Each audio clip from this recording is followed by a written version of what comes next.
আমরা যদি আল্লাহ রাসূল সাল্লাল্লাহু আলাইহি ওয়া আলিহি ওয়াসাল্লামের জীবনের দিকে একটু খেয়াল করি, তাহলে দেখবো যে নবী হওয়ার আগেও কিন্তু আল্লাহ রাসূল সাল্লাল্লাহু আলাইহি ওয়াসাল্লামের এই ক্যারেক্টারিস্টিক্স গুলো ছিল, এই ফিচার গুলো ছিল। উনি মানুষের অনেক কাজে এসেছেন, তিনি মানুষকে সাপোর্ট করতেন, বিপদে তাদের পাশে দাঁড়াতেন, তাই না? তিনি তো অফিসিয়ালি 40 বছর বয়সে নবী হলেন, যদিও আল্লাহর এলেমে তিনি অনেক আগে থেকেই নবী। কিন্তু দুনিয়াতে আল্লাহ রাসূল সাল্লাল্লাহু আলাইহি ওয়াসাল্লাম যখন 40 বছর বয়সে উপনীত হলেন, তখনই তো হেরা গুহায় নাজিল হলো, ইকরা বিসমি রাব্বিকাল্লাযী খালাক, read in the name of your lord who has created. এই যে 5টা আয়াত নাজিল হলো, উনি নিয়ে আসলেন, কাঁপতে লাগলেন।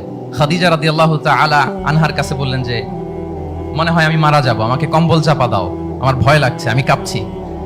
তখন খাদিজা রাদিয়াল্লাহু তাআলা আনহা ওনাকে আশ্বস্ত করলেন, ওয়াল্লাহি লা ইউখজিকাল্লাহু আবাদা, আপনি ভয় পাবেন না, আল্লাহ আপনাকে অপদস্থ করবেন না। ইন্নাকা লা তাসিলুর রাহিমা ওয়া তাসদুকুল হাদিসা, নিশ্চয় আপনি আত্মীয়তার সম্পর্ককে বজায় রাখেন, আপনি সবসময় সত্য কথা বলেন। ওয়া তাহমিলুল কাল্লা, আপনি মানুষের বোঝা বয়ে দেন। ওয়া তাকসিবুল মা'দুমা, যার উপার্জন করার কোনো সক্ষমতা নেই তার জন্য আপনি উপার্জন করেন, তাকে আপনি ফিনান্সিয়াল সাপোর্ট করেন। ওয়া তাকরিউদ দাইফা, আপনি মেহমানকে খাওয়ান। ওয়া তুঈনু আলা নাওয়াইবিল হক, সত্য যেখানে বিপন্ন সেখানে আপনি সত্যের বীর সেনানী হয়ে দাঁড়িয়ে যান।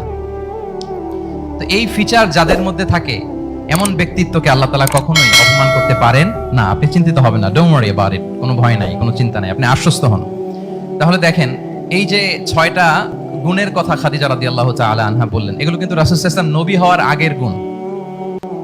অর্থাৎ 40 বছর বয়সে তিনি উপনীত হওয়ার আগেই ওনার এই অভ্যেস ছিল যে উনি অন্যের বোঝা বইয়ে দিতে হেল্প করতেন, মানুষকে সাপোর্ট করতেন। যার উপার্জন করার সুযোগ নাই, ক্ষমতা নাই, তাকে তিনি উপার্জন করে দিতেন, মানে তাকে ফিনান্সিয়ালি সাপোর্ট করতেন, মেহমান খাওয়াতেন। তার মানে নবী হওয়ার আগেই উনি জনকল্যাণমূলক কাজে নিজেকে সম্পৃক্ত রেখেছেন।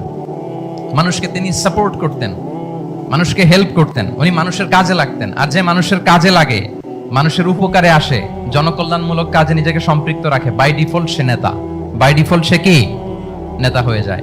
তাহলে to serve before to lead, নেতৃত্ব এটা আসলে পজিশনের সাথে সম্পৃক্ত না, ইটস অল অ্যাবাউট ইনফ্লুয়েন্স। আপনার বাবা নেতা ছিল, আপনি ছেলে, তো আপনি নেতা, এটাকে নেতৃত্ব বলে না। আপনি যদি মানুষকে প্রভাবিত করবার ক্ষমতা হাসিল করেন, মানুষের কাজে আসেন, আপনাকে যদি সমাজে কাজে লাগে, আপনি মানুষকে সাপোর্ট করেন, তখন আপনি নেতা হয়ে ওঠেন। তাহলে রাসূল সাল্লাল্লাহু আলাইহি ওয়াসাল্লামের লিডারশিপটা যদি বুঝতে হয়, প্রথম কথা হচ্ছে ওনার লিডারশিপের প্যাটার্নটা ছিল সার্ভেন্ট লিডারশিপ, মানে সার্ভিস দেওয়ার মধ্য দিয়ে উনি নেতা বনে গেছেন। নবী হওয়ার আগেই ওনার মধ্যে এই ট্রেড ছিল, উনি মানুষকে সার্ভিস দিতেন।